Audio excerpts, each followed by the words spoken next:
जय Hind, Vande Mataram. BSc first year का आज का क्लास हमारा मिलिट्री स्टडीज का है, जिसमें आज हम लोग अध्ययन करेंगे राजदूतों के लिए क्या योग्यताएं होती थी वैदिक काल में या महापुराण काल में, महाकाव्य काल में।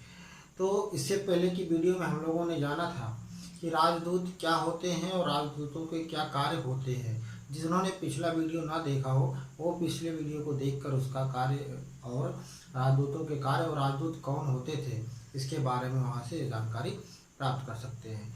तो आइए देखते हैं, इस वीडियो का शुभारंभ करते हैं और देखते हैं कि राजदूतों के लिए क्या योग्यताएं होती थी वैदिक काल में या महाकाव्य काल में। वैदिक काल में जो राजदूत होते थे, जो राजाओं के दूत होते थे, जो संदेशवाहक होते थे, वो अपने राजा का संदेश एक जगह से दूसरे जगह के लिए ले जाने के लिए विशेष प्रकार की योग्यताएं रखते थे।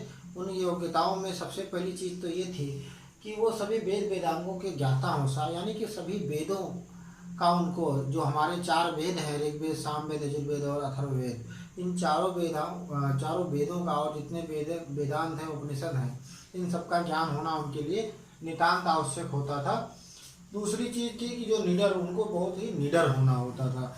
जो भी राजदूत हैं उनको पूरी निडरता के साथ अपने वर्क को, अपने कार्य को, राजा के प्रति जो भी कार्य दिया गया है राजा द्वारा, उसको निडरता के साथ संपन्न करना होता था। और राजा के प्रति वफादारी उनकी सबसे अहम भूमिका होनी चाहिए थी, उस राजा के प्रति वफादारी की, यानी कि अपने देश के प्रति, अपने राजा के प्रति, अपने राज्य के प्रति वफादार होना नितांत आवश्यक होता था। और कभी ऐसा मौका यदि कभी ऐसा मौका आ जाए कि अपने प्राणों को भी यदि न्यौछावर करना पड़े राज्य के लिए, राष्ट्र के लिए, देश के लिए, राजा के लिए, तो भी उनको उसमें पीछे नहीं हटना होता था। ऐसे व्यक्ति जिसमें कर्तव्य निष्ठा हो, निडरता हो और देश प्रेम, राष्ट्र प्रेम कूट कूट के भरा हो, ऐसी वो पहली योग्यता उस राजदूत के अंदर होनी चाहिए थी। दूसरी योग्यता को देखते हैं। दूसरी योग्यता में वो सत्यवक्ता और तीव्र स्मरण शक्ति वाला होना चाहिए, यानी कि तीव्र स्मरण शक्ति, यानी कि उसकी जो याददाश्त है बहुत ही अच्छी किस्म की होनी चाहिए। ऐसा ना हो कि राजा ने कोई संदेश भेजा हो और जाके वहाँ पर वो कोई और संदेश कह दे या कोई अधूरा संदेश बताकर आधे अधूरा कार्य को करे। या सत्यनिष्ठा होना चाहिए उसमें, सत्यवक्ता, यानी कि वो सत्य हो, जो भी कह रहा है राजा द्वारा कहा गया है, जैसा कहा गया है वैसा ही जाकर वहाँ पर कहे हो। ऐसा ना हो कि वो सत्य की जगह असत्य बोल दे, कोई गलत या झूठी जानकारी उस राजा, दूसरे राजा के प्रति, दूसरे राजा के लिए वो कहे। तो और ऐसा भी ना हो कि हमारी जो अपने देश की सूचना को वहाँ पर सही से बताया और वहाँ के राजा ने जो भी सूचना उसके बदले में कही है, उसका प्रत्युत्तर में जो भी राजा ने बताया है, उसको कहीं न कहीं वो अगर झूठ ना बोले। जो राजा ने जो जहाँ का व्यक्ति है, जहाँ का राजदूत है, जिस देश का, जिस राष्ट्र का, जिस राज्य का राजदूत है, उस राज्य का राजदूत सामने वाले दूसरे राज्य के राजा ने जो भी संदेश कहा है उसको भी सही उसी भावनाओं के साथ में राजा के समक्ष प्रस्तुत करना भी उस राजदूत का परम कर्तव्य होता था। तीसरी चीज़ आती है कि वो सभी विधाओं में निपुण होना चाहिए, कर्तव्यनिष्ठ होना चाहिए, यानी कि अपना जो कर्तव्य है, जो उसका जिस कार्य के लिए उसको सौंपा गया है जो कार्य, उस कर्तव्य को, उस कार्य को करना ही उसको चाहिए। उसमें कर्तव्य निष्ठा का बोध होना बहुत ही नितांत आवश्यक होता था। और जो सामने वाला व्यक्ति है, जो सामने वाला राजा है, चाहे वहाँ की प्रजा हो, जो भी उसके मनोभाव हैं, जो वहाँ की जनता या राजा कहना चाहती है, जहाँ पर हमने संदेश पहुँचाया है, उनके मनोभावों को समझने वाला होना चाहिए। मनोवैज्ञानिक तौर पर उसको तैयार रहना चाहिए, इस तरह की उसमें योग्यता होना चाहिए था कि वो उस वहाँ की जनता, वहाँ के देश, वहाँ के राजा के मनोभाव को समझे और उसको आकर के स्पष्ट रूप से अपने राजा से बताए। अगली चीज़ है, भारी से भारी आपत्तियों में भी राजा की सहायता करने की योग्यता रखता हो।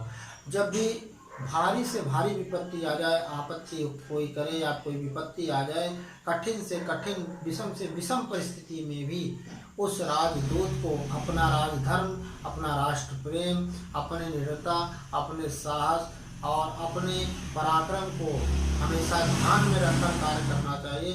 तो इस योग्यता का उसमें होना आवश्यक होता था। कहीं ऐसा ना हो किसी के डर में, किसी के भय में, किसी के दबाव में आकर वो कहीं पर भी कोई गलत कार्य कर बैठे, तो उसमें अपने राजा के पास, अपने राजा के लिए बिल्कुल ही अपने राजा के प्रति उसको संवेदनशील होने की योग्यता उसमें होनी चाहिए। यानी कि बहुत ही कठिन परिस्थिति, विषम परिस्थिति आ जाए तब भी उसे अपने राजा का साथ नहीं छोड़ना चाहिए। अगली चीज आती है अपनी बात को निडर होकर वो कह सके, अर्थात जो भी बात को कहने के लिए वहाँ पर भेजा गया है, राजा के समक्ष, दूसरे राजा के समक्ष भेजा गया है, वह उसको बिना किसी डर के, बिना किसी भय के, निडरता के साथ, साहस के साथ उस बात को वहाँ तक पहुँचाए जहाँ पर पहुँचाने के लिए राजा ने उसको नियुक्त किया है या राजा ने उसको भेजा है। अगली चीज आती है स्पष्ट वक्ता का शस्त्र विद्या में भी निपुण होना चाहिए। कभी कभी वहाँ पे सिचुएशन, ऐसी स्थितियाँ, परिस्थितियाँ उत्पन्न हो जाती होंगी या हो जाती थी कि वहाँ पर शस्त्रास्त्र भी करना हो जाता था। तो ऐसी स्थिति में हमारे राजदूत को या उस देश के राजदूत को इस अस्त्र शस्त्र चलाने की विद्या में बिल्कुल पूर्णतः निपुण होना चाहिए, पारंगत होना चाहिए था। ऐसी योग्यता का उसमें होना आवश्यक होता था। तो इसमें ये 6 बिंदु आते हैं खास तौर से, और भी बिंदु तमाम तरह से बन सकते हैं, लेकिन ज़्यादा बिंदुओं को बढ़ाने से कोई मतलब नहीं सिद्ध होता है। इसलिए ये ऐसे बिंदुओं को याद रखिए जिससे कि जो आपके परीक्षा उपयोगी हो। तो यहाँ पर ये 6 बिंदु आते हैं। सभी वेद वेदांतों का उसको ज्ञाता होना चाहिए, उसको व्यक्ति को निडर होना चाहिए, राजा के प्रति वफादार होना चाहिए, स्वयं के प्रति अगर बलिदान की भी बात आए तो उसे बलिदान से भी अपने आप को दूर नहीं करना चाहिए, सत्य वक्ता होना चाहिए, तीव्र स्मरण शक्ति वाला होना चाहिए, सभी विद्याओं में निपुण, कर्तव्य के प्रति निष्ठावान और दूसरे के मनोभावों को समझने वाला होना चाहिए। भारी से भारी विपत्तियों में, आपत्तियों में भी वो राजा का साथ ना छोड़े, ऐसा उसमें व्यक्तित्व होना चाहिए। अपनी बातों को निडरता पूर्वक सामने वाले व्यक्ति से कह सके, ऐसी उसमें साहस होना चाहिए, ऐसा उसमें पराक्रम होना चाहिए। स्पष्ट वक्ता, जो भी चीज़ कहना उसको बिल्कुल बिना किसी लोच के, बिना किसी भय के, बिना किसी डर के उसको स्पष्ट शब्दों में कह देना चाहिए। उसे शस्त्र विद्या में कभी कभी आवश्यकता पड़ने पर कोई अगर के शस्त्र भी उठाना पड़े अपने धर्म की रक्षा के लिए, अपने कर्तव्य की रक्षा के लिए, अपने राजा के प्रति निष्ठावान होने के लिए, तब भी उसमें क्या है, शस्त्र विद्या का पूरी तरह से निपुणता होना आवश्यक था। इस प्रकार से राजदूतों की योग्यता के लिए इन बिंदुओं का, इन योग्यताओं का होना आवश्यक होता था।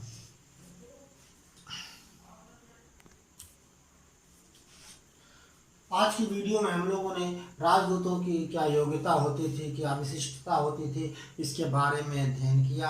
आशा ही नहीं अपितु पूर्ण विश्वास है आप लोगों को ये वीडियो बहुत ही परीक्षा उपयोगी, ज्ञानोपयोगी और आपकी परीक्षा में आपकी सफलता दिलाने लायक होगी। इन्हीं उम्मीदों के साथ आपसे इस वीडियो में विदा लेते हैं। मिलते हैं अगले वीडियो में एक नए विषय के साथ, एक नए संस्कार के साथ। तब तक के लिए भास्कर सर को दीजिए इजाज़त। जय हिंद।